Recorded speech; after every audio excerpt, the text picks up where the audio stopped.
Hello, everyone.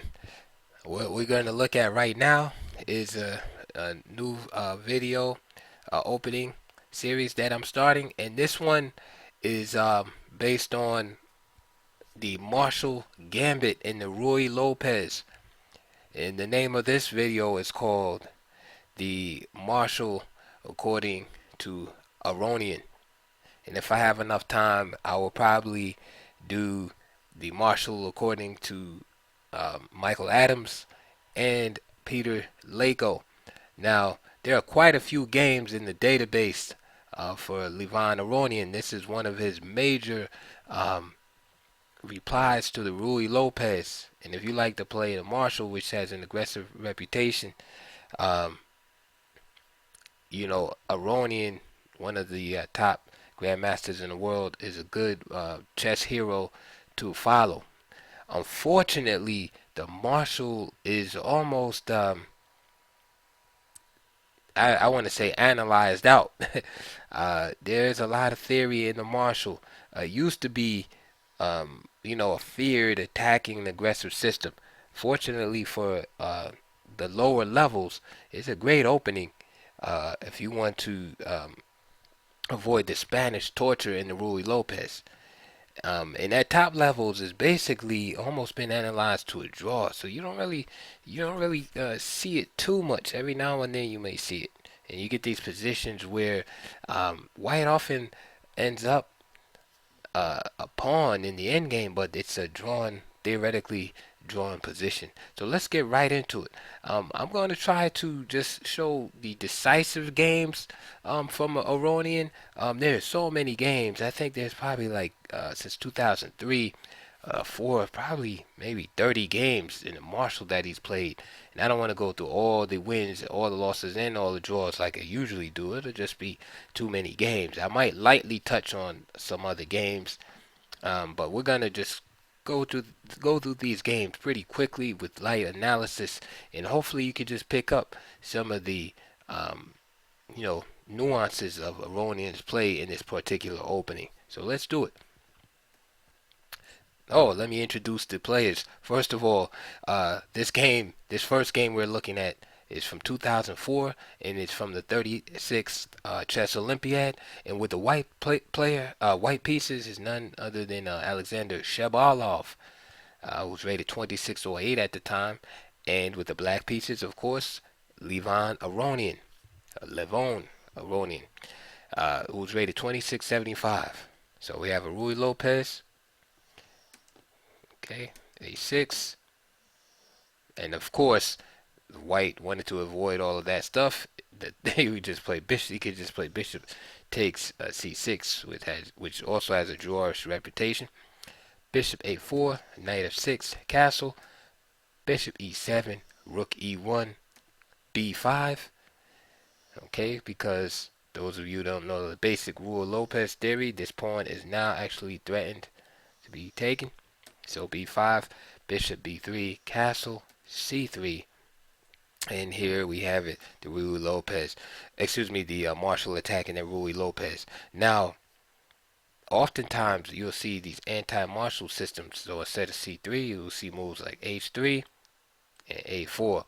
The Marshall had gained such a reputation at one point where White was trying to just avoid the Marshall altogether, and you still see this today in the anti-Marshall openings such as a4 and h3 instead of c3 here. So the Marshall attack begins with d5, e takes d5, knight takes d5, gambiting the pawn, knight takes e5, knight takes, and rook takes e5, c6,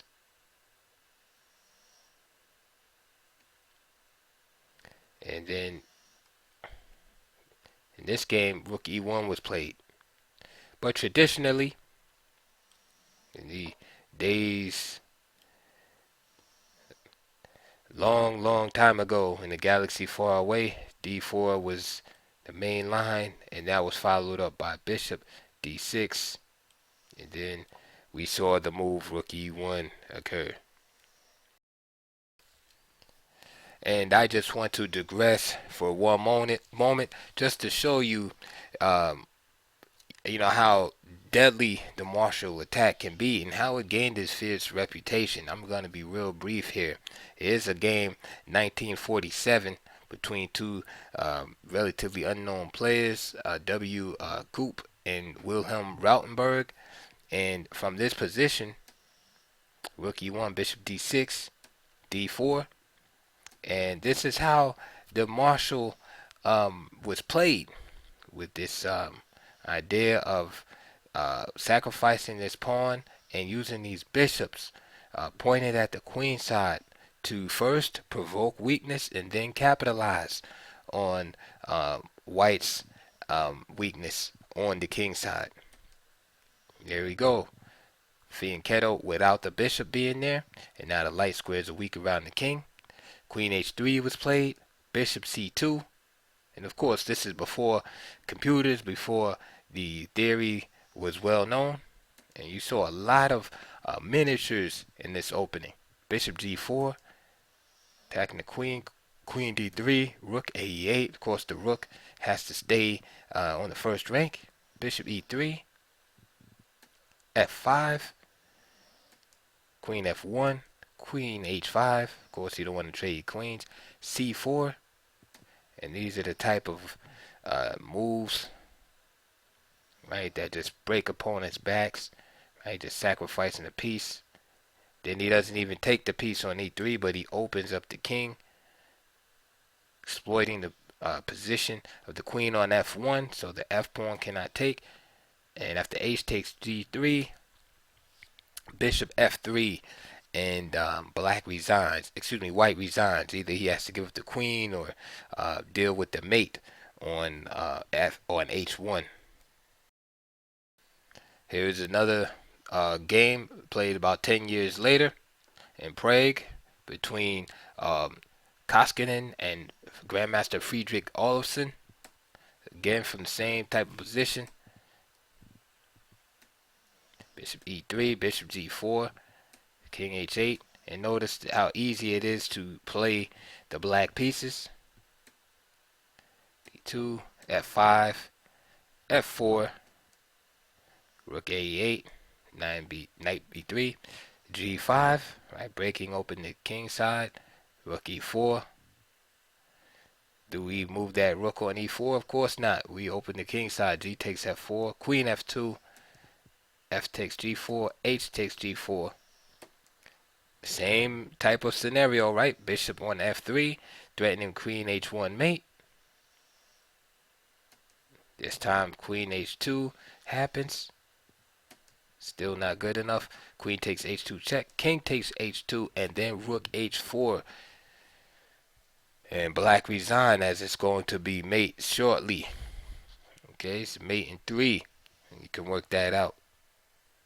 So I just wanted to show you those two games just to give you an idea of how the martial attack gained this fearsome reputation, and then you can see exactly what it looks like for black when things go absolutely 100% his way. And you can also see why aggressive players would be attracted to an opening like the martial gambit. After all, who wants to sit for 3 or 4 hours being tortured in Chigorin's variation or Breyer variation or Zaitsev variation of the Ruy Lopez when you can beat your opponent in 25 moves and then enjoy all that time that you have until the next round of the tournament. Okay, so it's with this in mind, with these type of this aggressive intention in mind, that we now shift back to the games of Grandmaster Levon Aronian. Back to the game. Shabalov, Aronian. We pick up after Aronian's 12th move, bishop d6, g3. Notice here, white has not played the move d4, and therefore is deprived Aronian the chance of playing the move queen h4.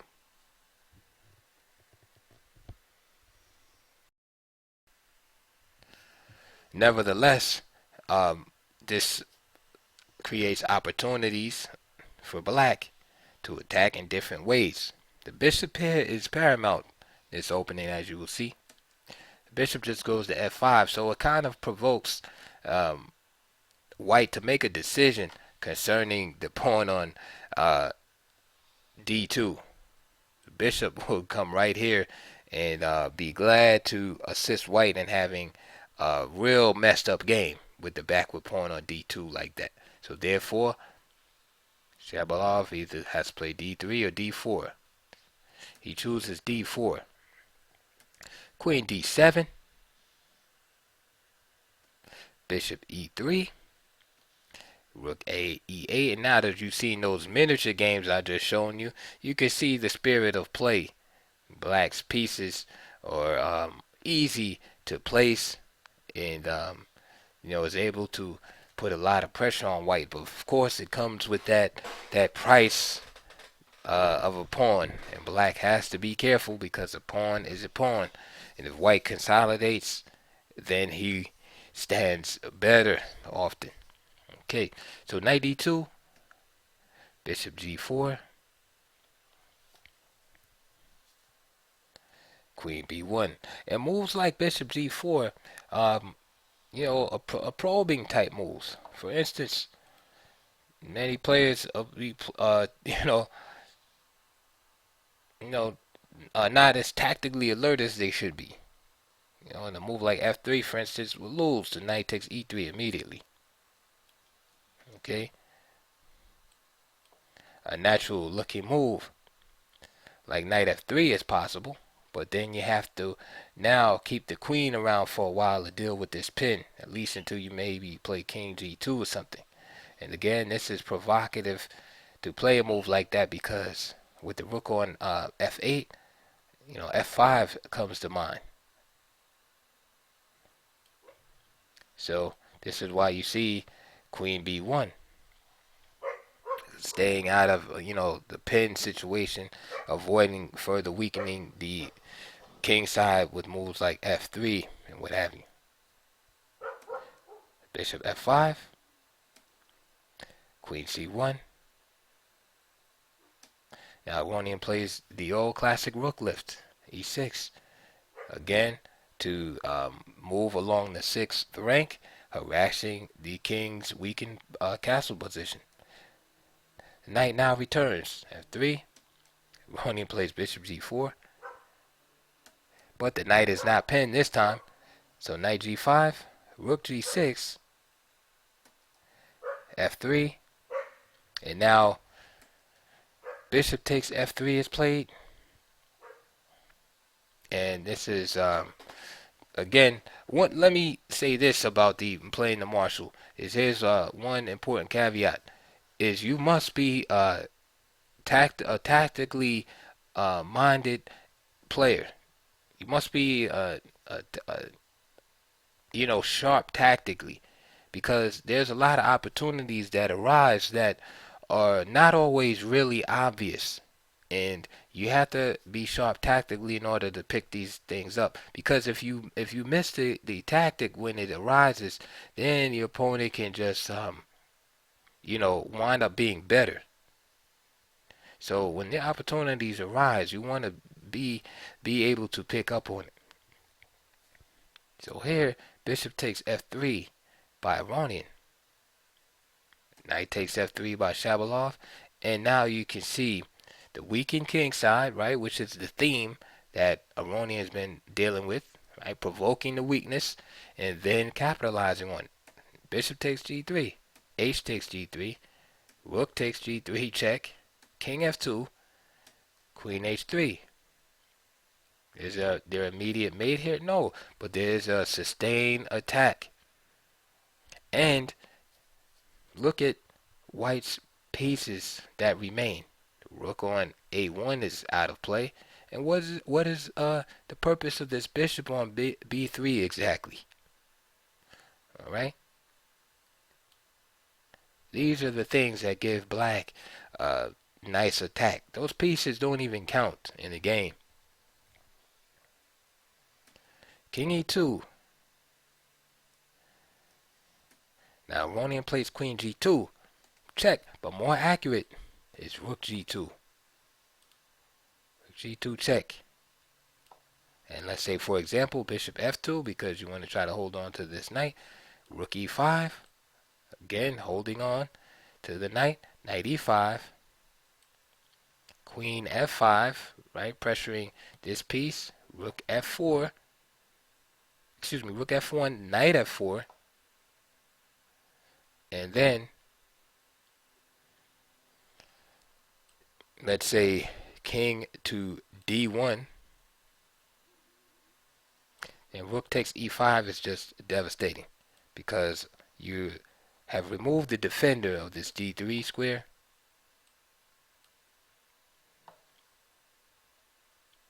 And after queen d3 check, the queen must interpose, and then the rook falls,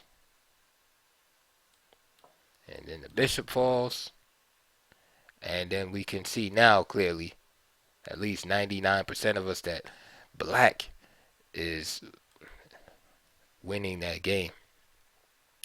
But Aronian, instead of playing rook g2 check, which again is more accurate, play queen g2, king d3, queen f3, bishop takes d5 by Shabalov, c takes d5, king c2, rook e8, rook e8, bishop d2,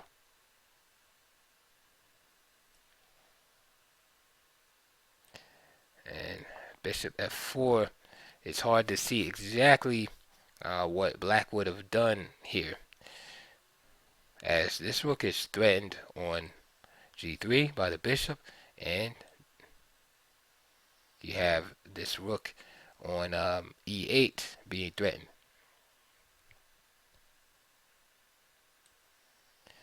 And the rook g2 check, bishop d2, and then I just see exchanges of pieces. Rook takes e2, rook takes e2, and now this game is very unclear at this point, because yes, black has 3 pawns right on the FG and H files, but white will untangle its pieces. This rook will get out eventually, perhaps at the a4. And then once this rook gets out, then it's a matter of time, before either black is able to try to promote these pawns or his king comes under attack. Instead of bishop f4, Shabalov played bishop d2, queen d3, king b3, and rook b8, a3, of course with the idea of trying to tuck the king away on a2 or something. Rook g2, rook d1, rook e8. Now the other rook wants to come to the second rank. No trades here. Queen c1, king c2. Now rook e2, b3, queen c8, queen b2 from Shabalov. And now Aronian just starts throwing the pawns up. The idea being that, hey, he has his opponent totally tied up on the defense. Shabalov cannot engage in any active play here. He has to just hold the remaining threads of this position together, and this gives Aronian the option of just pushing his pawns forward and making a queen. So that's what he does now. And we see Shabalov finally getting the A file open to activate that rook. Queen f4, king c1, h3, queen e8.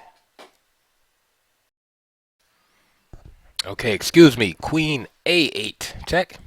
King h7, queen d8, h2, and we'll go through the remainder very quickly.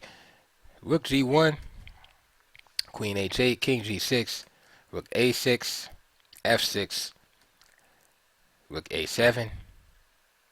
Rook takes d1, king takes d1, and h1 queen. Nice ending by the young Aronian here. The idea being if queen takes h1, then queen b1 check, king takes e2, and queen takes h1, just picking up the queen. So let me just show that to you. And now you can see. All right, let's move on to our next game. Again, we're gonna look at these decisive games first.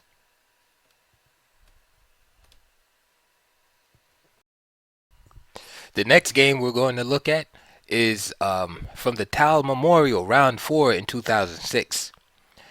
With the white pieces is Mr. Fire on board himself, Alexei Shirov, and very aggressive player himself from the Latvian school of chess, which of course the most famous student is Mikhail Tal. And again with the black pieces is Levon Aronian. So from this position we have the Marshall Gambit played, d5, e takes d5, knight takes e5, knight takes e5, rook takes c6, and here we see Shirov going into the old main line, just d4, bishop d6, rook e1, queen h4, g3, queen h3.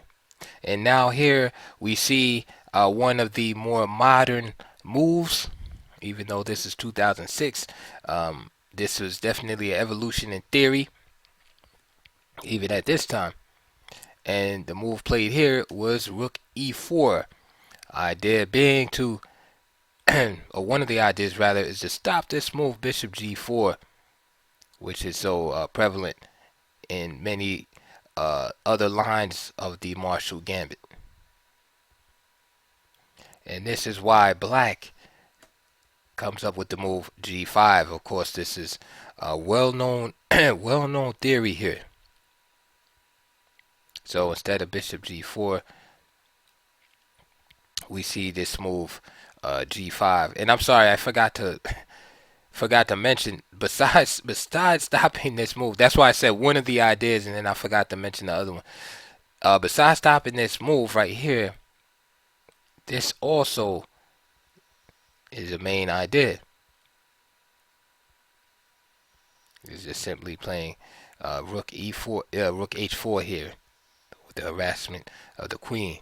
So g5 stops the rook from being able to do that. And then white wants to just simply trade queens off. Remember, white just wants to simply calm things down. He wants to throw the water on black's fire. Calm things down, go into an endgame, a pawn up, and win with this 4-3 majority on the queen side. That's all he wants to do. And it's black who wants to extort some material concessions out of white, or positional concessions. All right.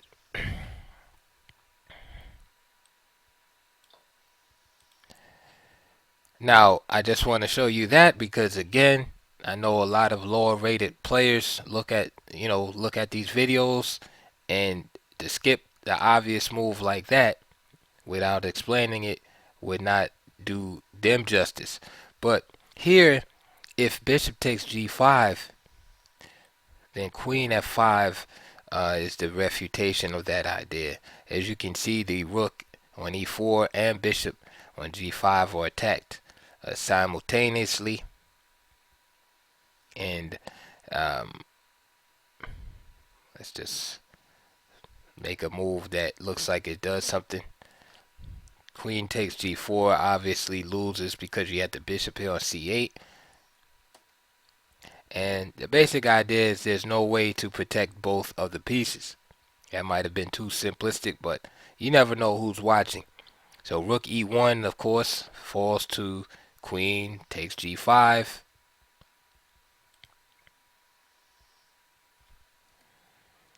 Um, you try to move the bishop, then you drop the rook. So this is why bishop g5 is not available. Queen f1 is available. And again, you understand that white is just simply trying to douse the flames that black of the fire that black has started. And you can understand this move. Queen h5, of course, he does not want to do that. He wants to keep dynamic possibilities going. Knight d2. Bishop f5, exploiting the position of the rook. f3. Again, remember, as I said, Shirov is a dynamic player in his own right. And he's willing to give up the exchange in order to have this great center. This great central possibility. So for instance, here, and he develops an initiative. Because not only does he get a double pawn center, but he opens up the lines for this bishop right here that's been asleep. Remember in the Shabalov game, I asked the question, what is the bishop doing? Knight b6. Now the bishop is wide awake. So you have the two pawn center. You open this bishop, and you get a nice initiative. So for example, queen f6, attacking the bishop. Queen takes, excuse me, queen g6, queen takes g6, h takes, e5. Okay, and white is better here. So don't get fooled by the exchange. Remember, this is a dynamic opening. You know, after bishop e7, this knight is coming.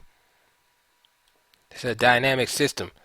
And there's two type of advantages. There's static advantages, right? Or like these kind of long-term static, long-term positional advantages. And then there's dynamic advantages. So there's a lot of dynamics at play here. So just because a guy gives you the exchange, don't think you're just winning. So here it would be bad. This is why f3 is played. Knight f6. Shirov leaves the rook right there. a4, because Shirov understands, hey, I need to get my pieces free. I need to get this guy out. You need to get this guy out. So he's not concerned with preserving the exchange and things like that. So he's playing a good game here. Knight takes e4, so eventually, Aronian takes it. Knight takes e4. Now here, f takes e4. Then Aronian can offer a trade here. These bishops. And then maybe bishop c2. And, it's a dynamic equality at play here. Very interesting position here. But I wouldn't say black is better or anything. I think the position is probably equal. Because I like white center. He's going to, be able to play a takes b5. So this rook is coming into the game. And then black has some weaknesses. On his dark squares, his g5 pawn isn't, a pillar of strength. And again, he has a nice center. So it's chances for both sides. So knight takes e4 was played by Shirov. Right, he has a dynamic option as he attacks the bishop on d6. Also threatens this pawn here. Queen g6. He takes the bishop. And then he takes the pawn on g5. So now we see an exchange for the exchange. Aronian is up Shirov is up 2 pawns and has the bishop here. So queen g6, queen c1. So I would say in this position, although down the exchange, that white stands better. There's 2 pawns and the bishop here. Is enough compensation here. But again, in these type of positions that rely on a lot of dynamic play, one mistake can ruin the evaluation. Here Shirov decides to play a takes b5, a takes b5, and trade rooks. This gives up the a file. So I'm not sure if that was the best move. Even though, he was anxious to do something about that rook, I'm not sure if giving up the a file was the best continuation here. But of course, not going into deep analysis, I'm going to leave that thought on the table. So king f2. Aronian plays bishop c4. Now the bishop pair is gone. So now you have queen and rook versus queen and bishop. But white has 2 extra pawns. But what's interesting about this position is black's double pawns on the c file make it kind of difficult for white to do anything with those 3 pawns on the queen side. So rook e8 switches files. And now the queen enters d3. King g3, queen e2. And now, again, just simplifying the position even more, going into a rook versus bishop ending. Notice how all of Aronian's pawns are on light squares. So the bishop is totally neutralized here. Again, Shirov is up 2 pawns, but it is highly unrealistic to think that he can actually convert any of them.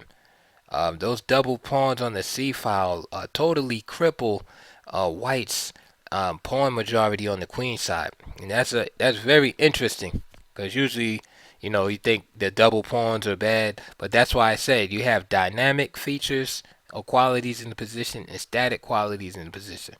In this particular position, those pawns are great for holding back the majority, right? So although statically we would say those are bad pawns, there's no way that white can actually get to the pawns. White has no rook, and he has the wrong colored bishop.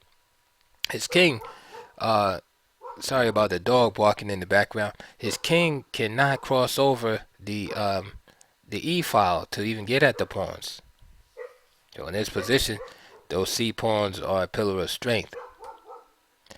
Rook g1 check, king f2, rook b1, attacking the b pawn, of course, bishop a3, king g7, king g6, h3, h5, king h4. Love this move by Aronian, rook g1, because now if he takes the pawn, if white takes the pawn on h5, then his king is just stuck on the on the h file there. Bishop c5, rook g2, right, avoiding any nonsense with the discovery of d5. Bishop a3 again. f6. G takes f5, so G takes h5 check, but now king f5, and there's no way this pawn is queening, so this king is just stuck out of the action. f4, good instructive endgame. Rook g8. So notice how the rook places itself in position to come here if need be. King e6. Shirov plays really the only move that he can play. He plays h6. Sacrifices the bishop. King d6. King h5. f5. h7. Rook h8. King g6. King e7. King g7, and this is what Shirov envisioned, of course, when he gave his bishop up. King e8. But here's the problem. If king takes h8, then simply king f8. This puts black in the driver's seat because now white is in zugzwang. And it is my feeling, of course. I cannot prove this unless I ask Alexei Shirov or Levon Aronian. But it is my feeling that it is this move, king f8, that Shirov overlooked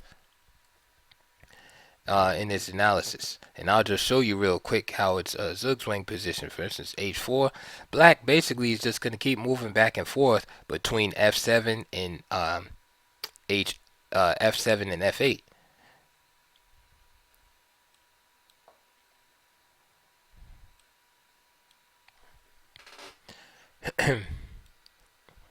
There's nothing else to do. And now black just simply by moving back and forth forces white to destroy himself. At the D, for instance, he has to play the D5 or B4. So you can see how that wins, and you can see how that wins. So I think it's this move,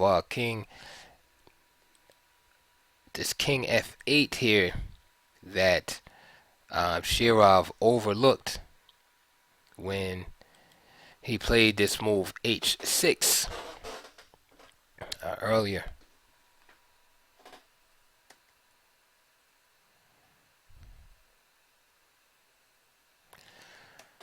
But he's already in deep trouble, so it's hard to, see what he could have played there. So king takes, just to reiterate.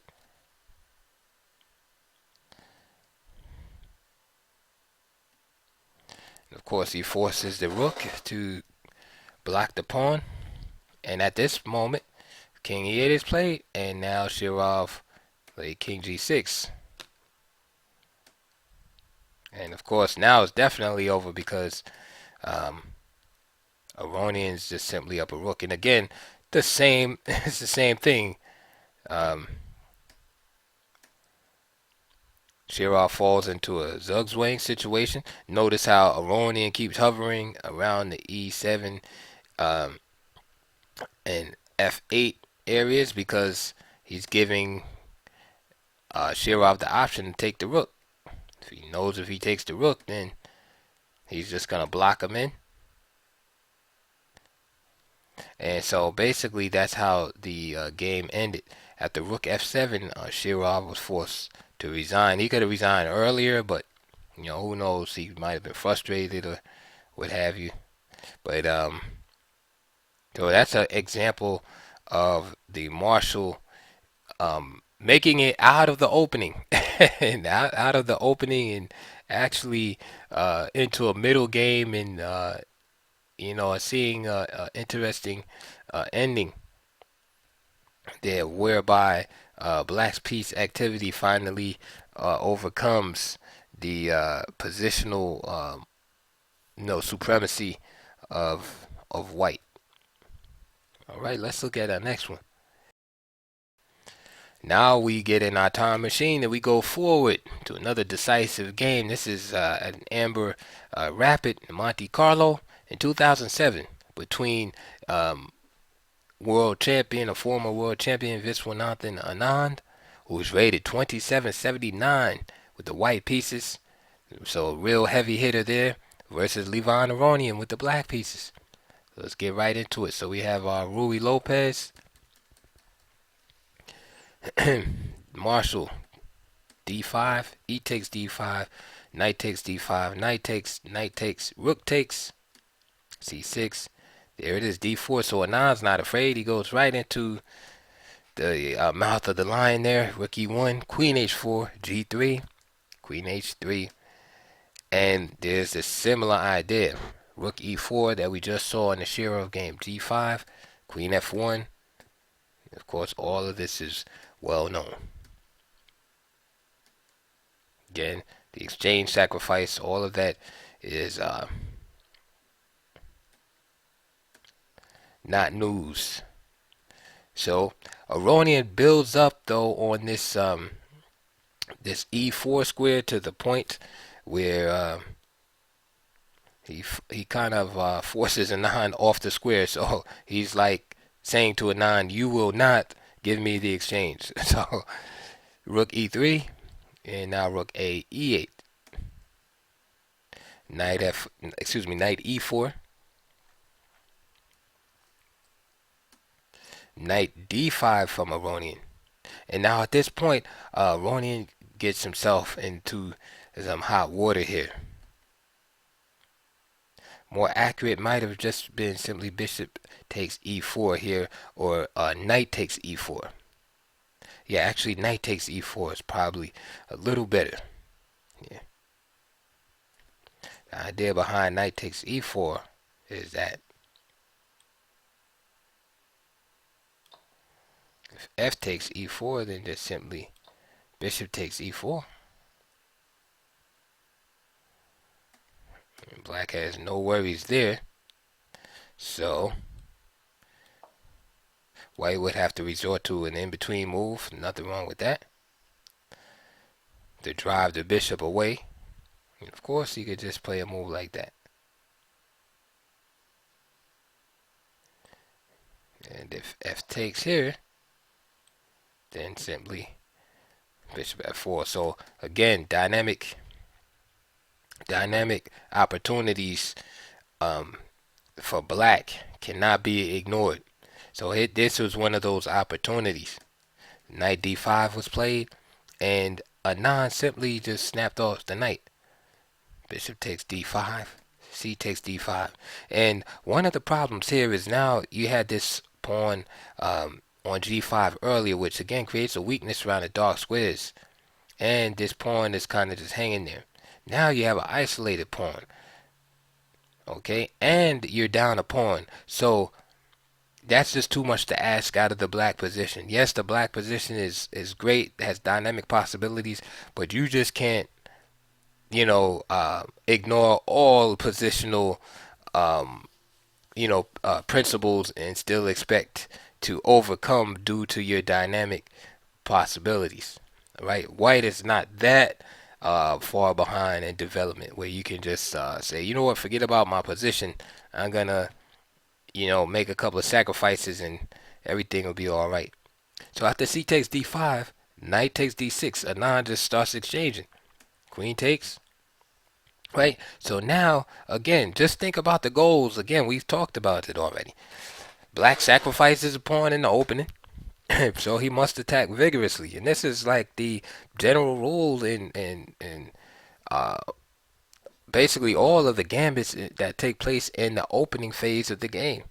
Whether you're looking at your Smith-Morra gambit and the Sicilian, right? Your King's gambit, Evans gambit, right? Is the vigorous attack after sacrificing the material. Because you have time and space, right? These are temporal advantages. If you don't use them properly, right, to regain your material advantage or regain some other type of tangible advantage, whether it's a bind in the position, whether it's the second ranks or whatever, occupation, in the enemy territory, whatever it is, a blistering attack against the king. If you don't use those advantages, they dissipate, and then you're just down material. So it's the same here. Black has sacrificed a pawn. He has to bring it to white, bring the attack to white's doorstep. So either he has to get that, use his attacking prowess to get the material back, or and normally you don't want to just get the material back, but you want to get more than what you invested. You want to come out with a positional superiority after the smoke is cleared.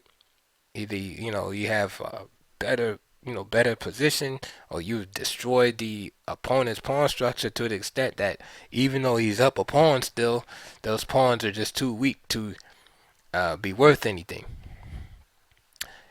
Here, Anand has traded two sets of minor pieces. First, bishop takes d5, and then he's just played knight takes d6.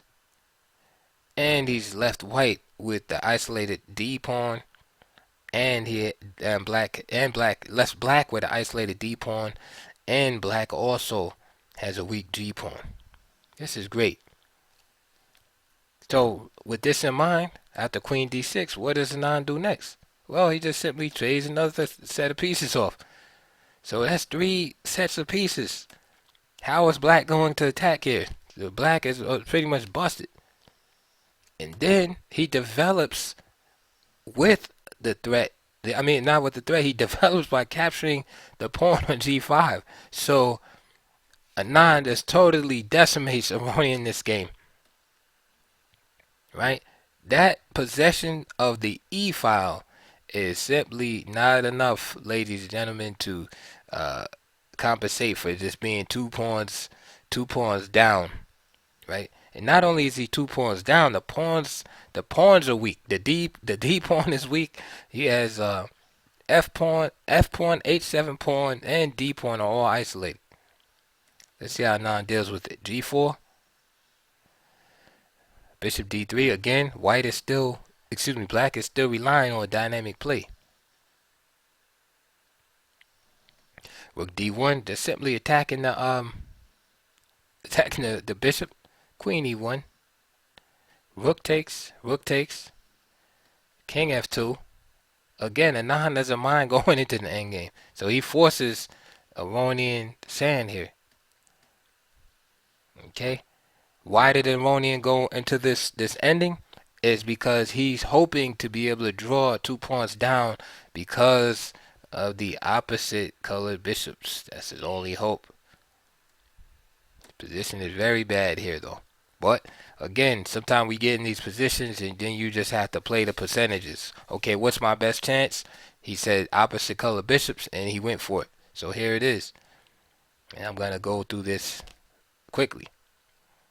Again, Anon wants to push his pawn majorities. He has 4-3 on the queen side, 3-2 on the king side.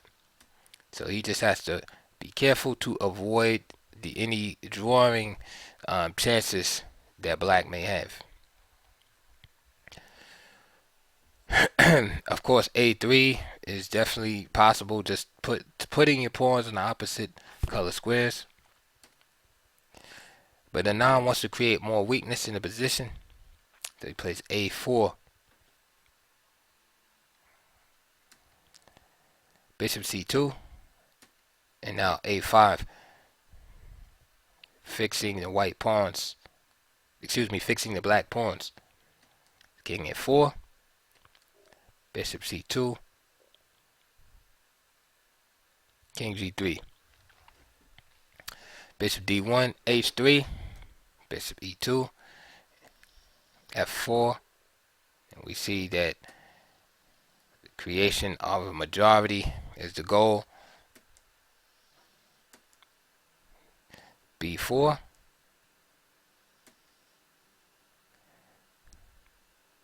King H5 from Anon. If bishop takes H3, then simply G5. It's bishop F3, bishop C7,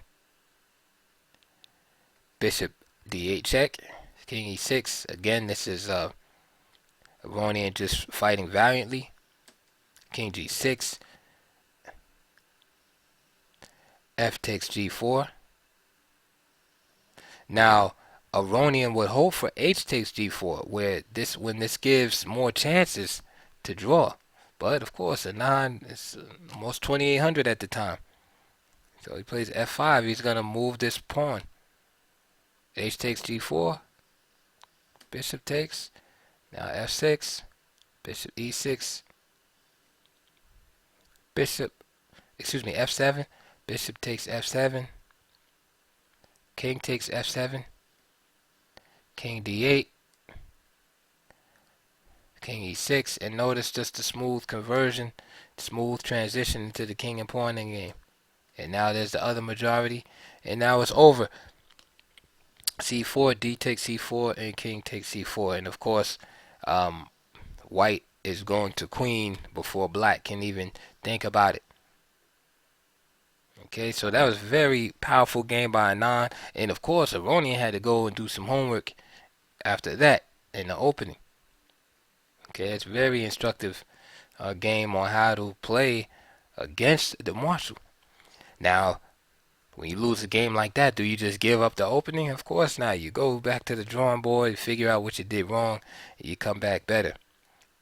Now, this end game is very instructive. I suggest you go over it again, at some time, and then, slowly, just the end game, and understand Nan's plans during this game, because there were several steps to the, in the ending.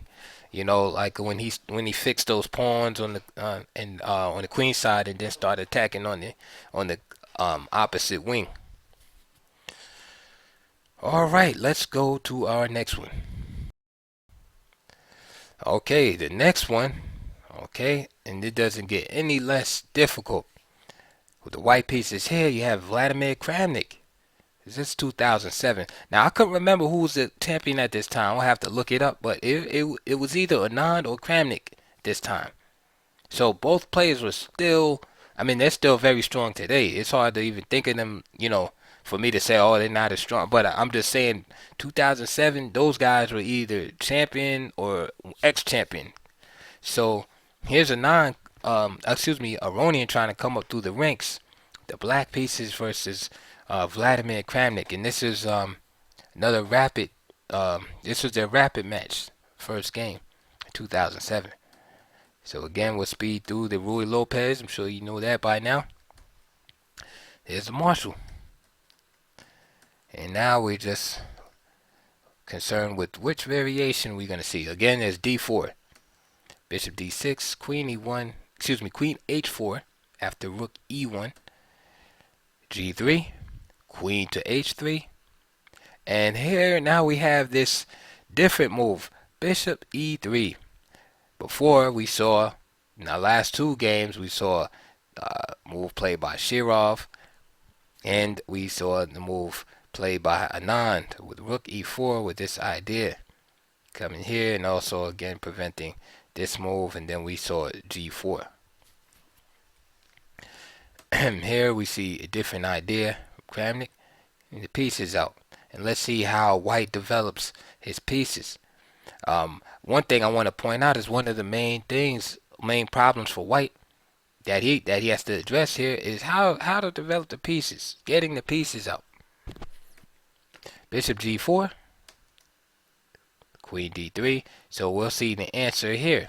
So now you have this setup with Bishop D3, Queen D3. So black again has to play very aggressively here. Let me just go back here again to Bishop E3. Going off the Anand game that we just looked at, one of White's ideas is to again put water on the fire, right? That black is trying to start over there on the king side. So one of the ideas of this simple move, Bishop E3, is to, again, I'm going to give white a couple of moves, move the pieces around, just so you can see. It's like Bishop D5, right? Again, getting rid of piece. C takes D5. Queen F3, attacking the weakness on D5. Bishop E6. And then moves like Knight D2. And then here is the positional aspect. The idea of Knight D2 is to come to B3 with the knight. And notice how white is probing these dark squares here. Now you have the bishop here. And this brings in the next part of the plan. It's to trade off these bishops. I mean to do that, but to trade off the bishops and then occupy this C5 square. No way to get that piece out. And now you have strong knight versus weak bishop endgame. So, going back now that you've seen Bishop E3, you can see why black's play must have urgency. Again, being a pawn down, you cannot waste time. So Bishop G4, there's Queen D3. Of course, There will be no queen f3, bishop d3, rook a e8 from Aronian, knight d2, rook e6. Want to trade queens? Nope. f3, knight takes e3. Again, you had to be sharp tactically. Queen f2, knight d5, f takes g4, queen takes g4. You want to trade queens? Queen g5. Kramnik trades, rook takes, f takes, and now you have this pawn appearing on e6. It's a little weak. Knight e4, a little tactic thrown in there, so queen g6, and now the queen does move to e2.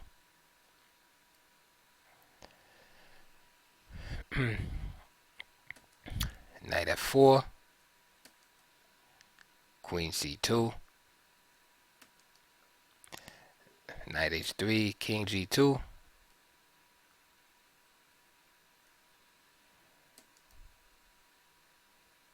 queen g4,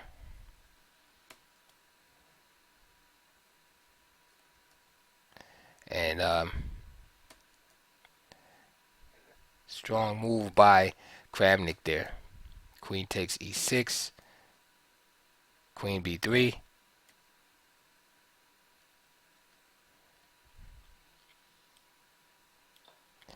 of course. If queen takes b3, then a takes b3, and of course this knight is going to be captured whether it goes here or here, but white will then be operating on an open a file. So Aronian plays knight f4 first. And again, that just shows you the strength of Kramnik right here, recognizing that, hey, this knight isn't going anywhere. And this is why he was able to play this move, bishop takes e6, which Aronian may have overlooked in the rapid format. Queen b3, knight f4 check, g takes, and now he does it. And here, the material is even, but with the open a file, rook takes a6 occurs, and then black is in serious trouble here. Here's knight c5. Difference here is that black has a dark square bishop, so at least he can challenge this guy at some point. King f7, knight d3. Again, just basically self-destructing. And the rest of this really needs no comment, as Kramnik just basically cleaned up here. And Aronian resigned. Okay, here we are now, 2008, and this is at the Super GM that Morelia Linares tournament 2008, where Anand eventually became the world champion through this, this Swiss tournament format, or what have you. But more important for the purposes of this video is to recall that just before the Kramnik game, I showed you the Anand versus Aronian game in 2007, and where Anand completely brutalized Aronian on this opening in the Marshall. And I asked a question at the game, well, do you just give up the opening? Do you switch openings after that? So Aronian answers the question in this game with a resounding no. But what he did is he just went back home, licked his wounds, and did what he had to do to make the necessary adjustments. So here we see Anand possibly trying to avoid improvements. He plays a different line than what he played before. He played the move rook to e1 on move 12. And we saw this in the Shabalov game. Just to refresh your memories here.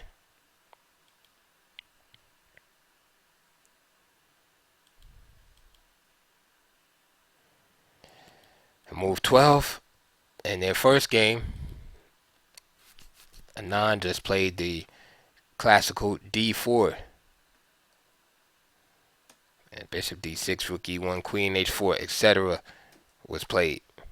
And then we saw this powerful move, Rook E4, with the idea of G5. So let's fast forward now.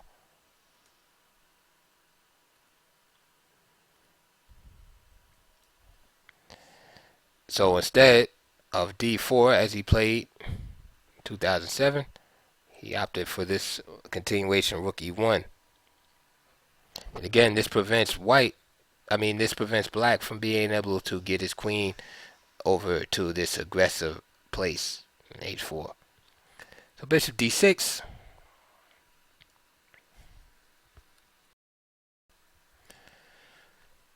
G3. Rook E8. D4.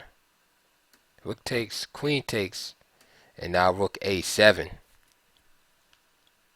And of course, the idea is just to bring the rook over to the E file.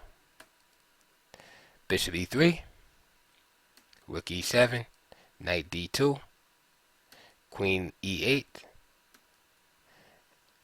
Knight F1, H5. Black must find a way to attack because white is simply just completing his development. All of his pieces are free to go. Alright, so black must find a way. So he's played H5. The idea, of course, of playing H4 and attacking the king. And you can see the benefits of this line for white, as the queen is not, tucked in on H3 as he normally would. So this keeps black from being as aggressive. Bishop is still on C8. Normally the bishop would be on G4. Queen would be here. Okay, so black simply has to find other ways in this line to attack. There's A4.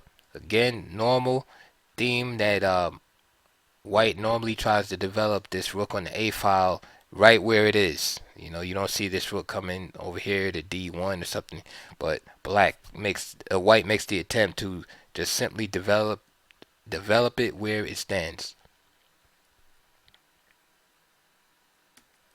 Bishop E6, Bishop D1, asking black what are you going to do with that pawn. So H4 says I'm going to sacrifice it, of course.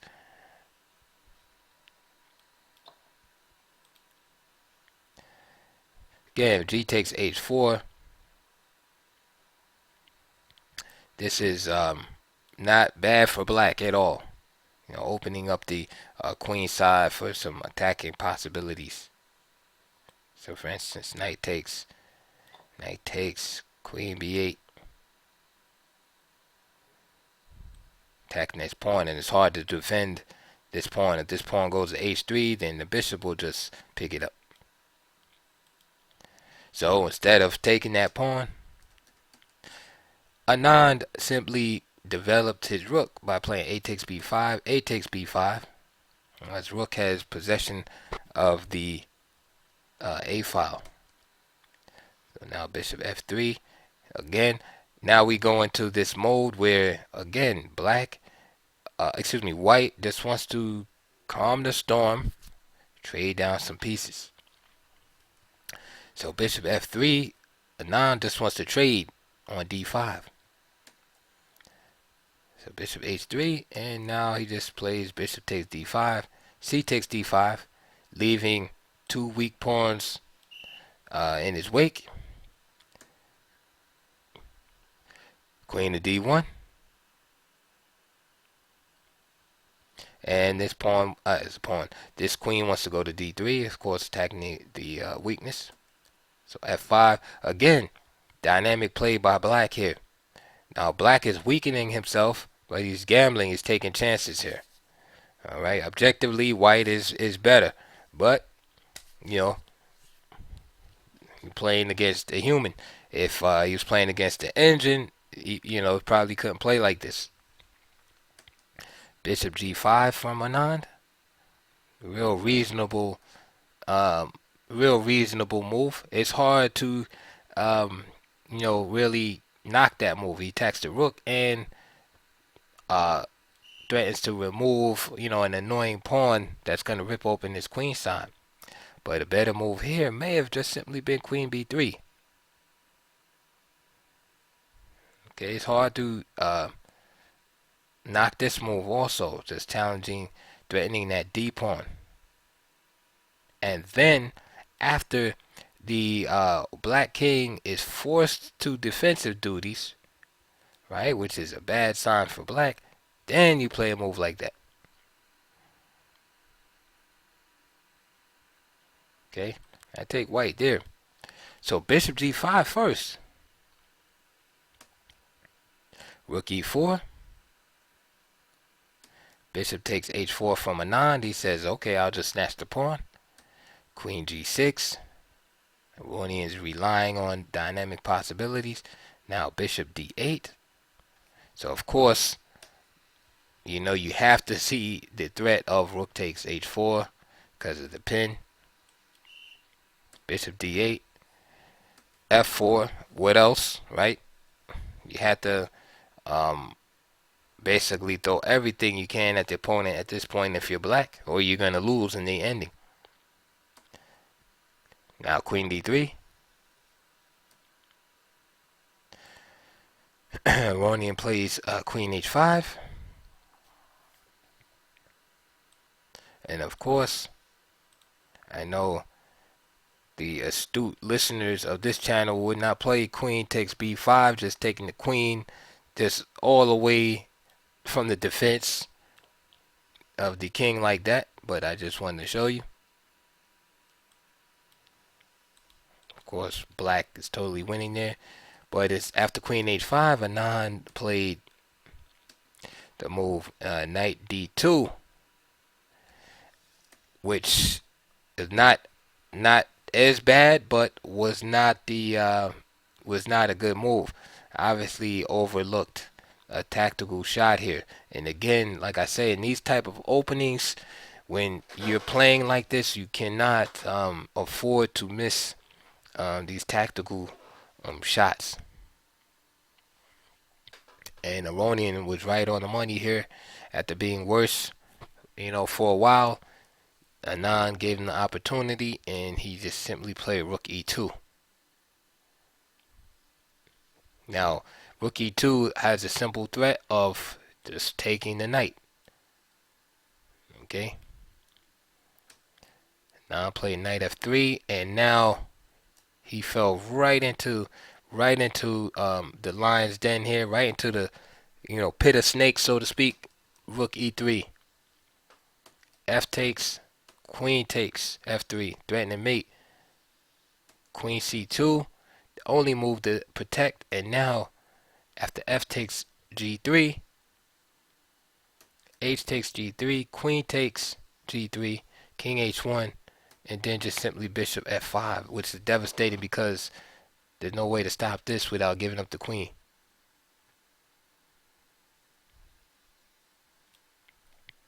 So just like that, the advantage Anand had just simply dissipated under the storm of dynamic counterattack from Aronian. And ladies and gentlemen, this game encompasses the spirit of the martial, because that's how it is a lot of times, is that you might stand worse, right? If you just look at the game with the engine or something like that, yes, but practical chances in the game often exist. And if Anand can slip up like that, then some guy that's 1800 or 2000 or 2100 that you're playing at your local chess club can slip up like that also. Let's keep it moving. Let's go. Okay, now we go up to 2014, and with the white pieces, you have Fabiano Caruana, who was 2782. And again, Aronian, who is now over 2,800 at the time. He was 28-12. This is at the Zurich Chess Challenge in 2014. So e4, e5, knight f3, knight c6, Ruy Lopez. And now the marshal. Of course, if you want to avoid the marshal, you can play these moves like d6. But the marshal, so d5, e takes, knight takes d5, knight takes e5, knight takes, rook takes, c6, d3, bishop d6. Wait, stop the tape. d3, what's going on here? Yes, d3 is one of the main moves in this opening. So now I humbly attempt to explain it to you in a clear manner, and hopefully I can get it across. Now normally you see the move d4 played, and there's some differences here. Now d3 is again a more modest way of playing. I don't want to use the word passive because it's not a bad move. It's actually a very good move. D3, first of all, just guards the E4 and C4 squares from black's usage. In some lines, when the pawn is on D4, black is able to make use of the D3 and C4 squares. So that's number one. Second,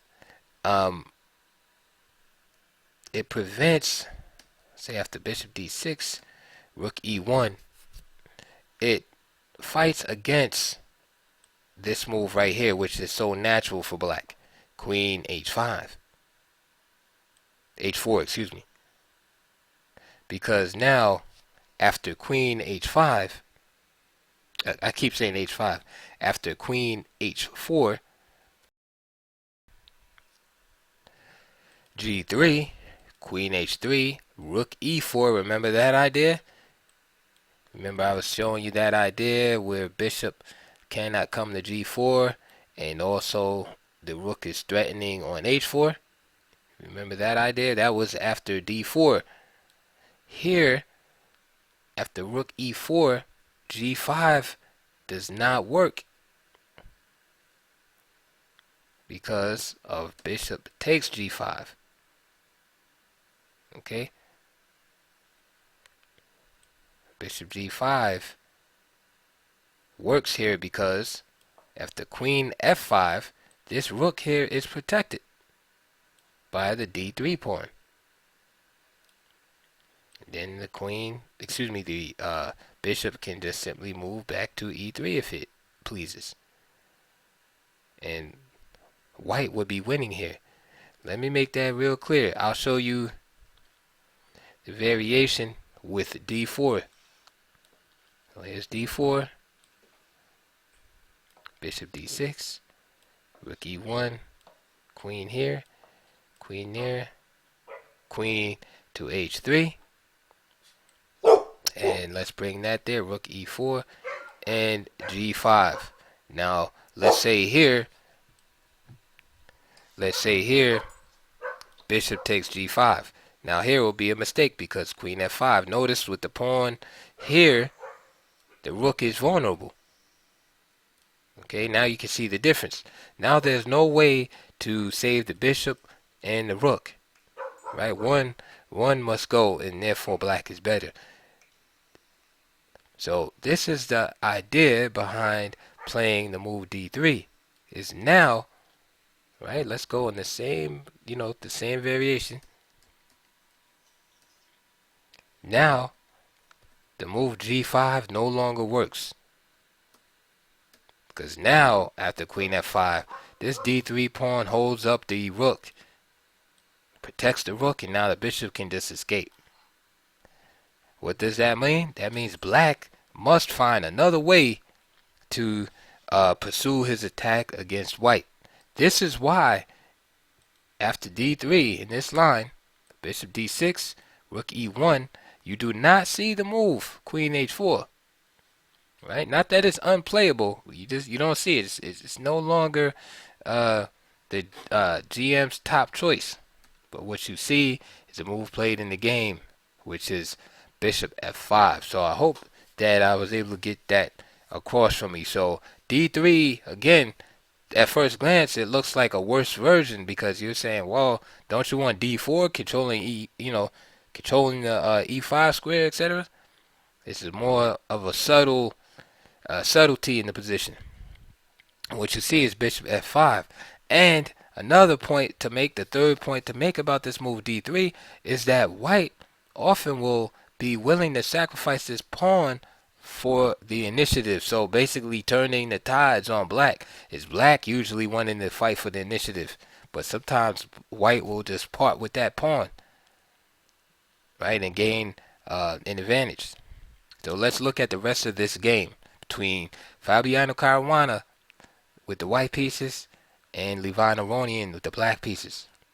So Queen F3, attacking the bishop, and now we see Queen H4, G3, Queen H3, Bishop E3. So you can see immediately parting with the pawn. And Fabiano is one of those players that is very prepared. So you know that if he's giving up this pawn in the opening, that he definitely has something up his sleeve for Aronian. So bishop takes D3, knight D2. So you look at the position, everything is nice and equal. So Aronian goes for the queen trade, bishop D4, rook F E8, A4, H6, and the position looks pretty equal here. King G2. Aronian moves his king to the center. Rook takes, and now A takes B5, A takes B5, and this is like a subtlety here because the open A file is definitely going to be a nuisance for Black. Queen takes, bishop takes. So now in this ending,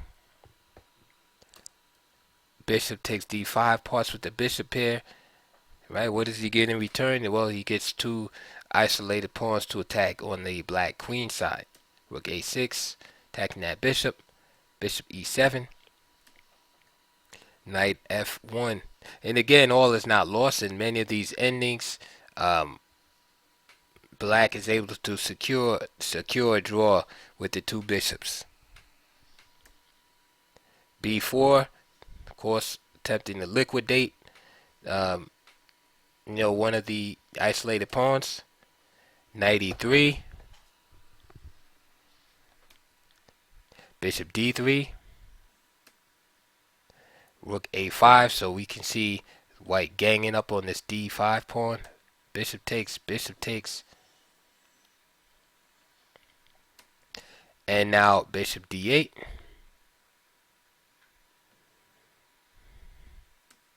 Rook A8, just putting the positional squeeze on Aronian here. If rook D5, then just bishop E4.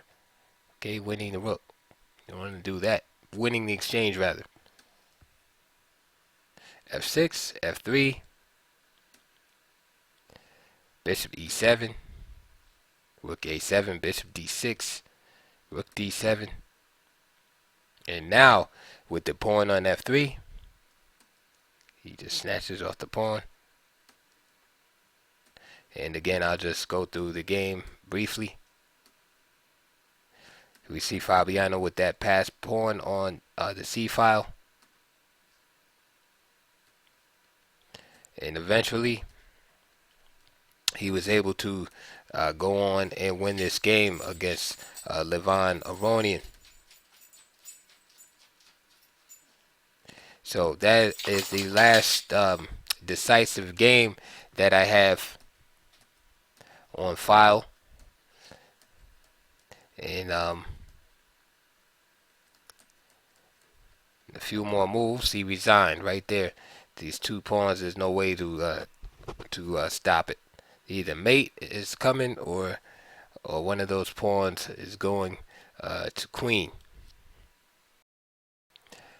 Finally, in closing, The latest I have on Aronian in this particular line is serious game. Of course, he plays the blitz game against Wesley So, but it's from the Tata Steel tournament in 2015 with the white pieces. We had Timur Radjabov, or Radyabov, if you want to say it like that, not pronouncing the J, against Aronian in the same line. And Aronian was able to effect a draw here. So we can see that in here he plays this move. Again, in contrast to the Fabiano game. The D3, Bishop D6, Rook E1, Bishop F5, Queen B3. We had some subtle differences here. Let me show you.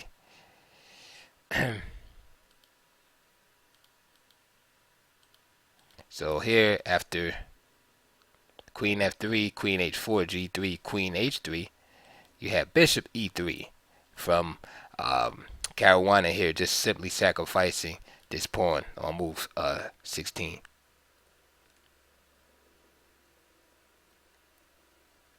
In the Radjabov game, on move 16, you had Knight D2. So instead of playing Bishop E3 as Caruana did, you had Knight D2, and then after Rook A E8, you had Knight E4, Bishop G4, Queen G2. So Radjabov didn't want to sacrifice the pawn. Instead, he decided to hold the material, but this gives black just enough activity here.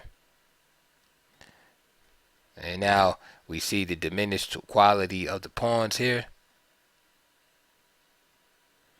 And black, with this activity, was able to draw the game very easily with no problem. So in closing, we see that Aronian, and that's a fitting way to end the video. We see that Aronian has played the best in the world in the Evans Gambit, in the Marshall Gambit.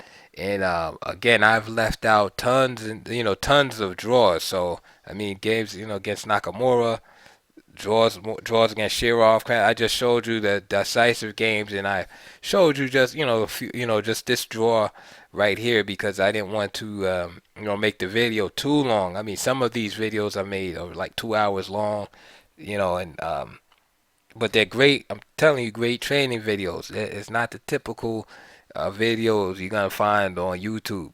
And like I said, most of the videos are like 20 minutes, half an hour. You're not gonna learn like that. I know it's just like, I'm giving you like the real deal. Like, I mean, you really gotta get into these games if you're gonna learn. And I'm just giving you a basic overview of the games. I mean, you gotta spend time on each game.